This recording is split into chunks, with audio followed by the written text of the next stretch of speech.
Après un appui prolongé sur l'interrupteur, le YOLOBOX Pro affiche son logo et les différentes phases d'initiation. S'il est connecté, les mises à jour se feront si nécessaire. C'est le moment de créer un compte sur YOLO Live avec une messagerie. À la réception d'un code de validation, on peut l'activer avec un password.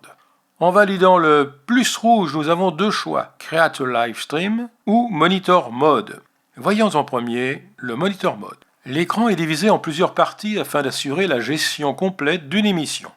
En haut à gauche, le programme diffusé. En dessous, les sources disponibles, jusqu'à 6. Sur la partie droite, la gestion des overlays. Et en dessous, les menus de gestion du mélangeur. Commençons par la première icône, la roue crantée, pour avoir accès aux réglages. On y trouve Vidéo Source Switching Mode ou mode de commutation des sources vidéo. Deux possibilités, soit en un clic, soit en double clic. Disons que pour un écran tactile, le double clic peut être intéressant. Seconde possibilité, SD Card Video Switching Settings ou les paramètres de commutation vidéo de la carte SD. On a la possibilité, pour la première position, de lire le clip en continu lors de la commutation. La vidéo est en boucle pour l'attente de l'horaire de diffusion par exemple.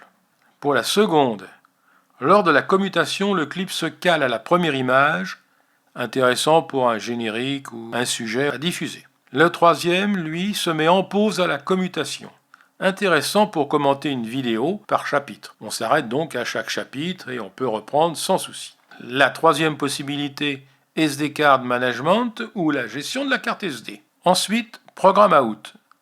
On peut choisir sur la sortie HDMI de la réplique du moniteur du YOLOBOX ou la sortie du programme vue par les téléspectateurs, ce qui permet une diffusion sur grand écran. USB-C Out, sortie du programme pour faire une webcam.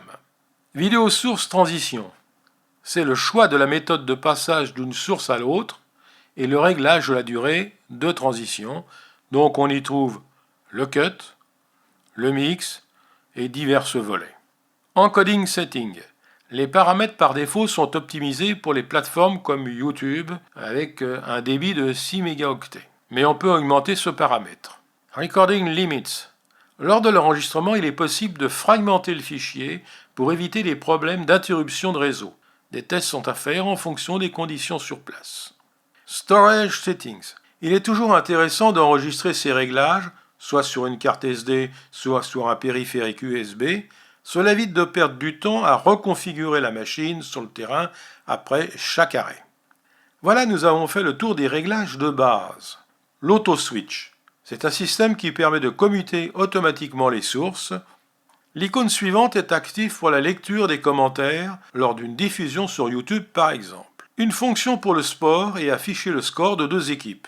Le HP pour la gestion du son. Dès la connexion d'une source, le son de celle-ci est activé. Il est possible de la désactiver. On y retrouve le programme, c'est le mix général, le micro, la ligne, tous les deux donc en jack 3.5. Ces deux entrées bénéficient d'un réglage de delay. Les trois entrées HDMI sans delay, les sons associés étant synchrones à l'image, les deux postes de lecture vidéo de la carte SD avec également un delay. Les delays sont fonction des sources entrantes et des tests sont à faire selon les configurations utilisées. L'icône réseau est active lorsque le YOLOBOX est connecté au réseau pour l'envoi d'une émission.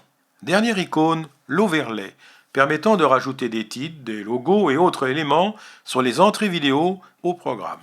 Enfin, pour la fonction chroma key, il faut connecter une caméra, puis appuyer sur l'icône en haut à droite pour accéder au menu, choisir la couleur et faire les réglages d'incrustation. En haut de l'écran à gauche, une flèche pour revenir au menu de lancement et choisir le mode de travail. À côté, un indicateur de niveau, bien que l'appareil soit stéréo, il est tout seul. On trouve aussi la définition de l'image, la fonction d'enregistrement, le débit réseau, l'heure du jour, l'indicateur de batterie et le pourcentage restant. Dans la quatrième vidéo, nous préparerons la YOLOBOX Pro pour une diffusion.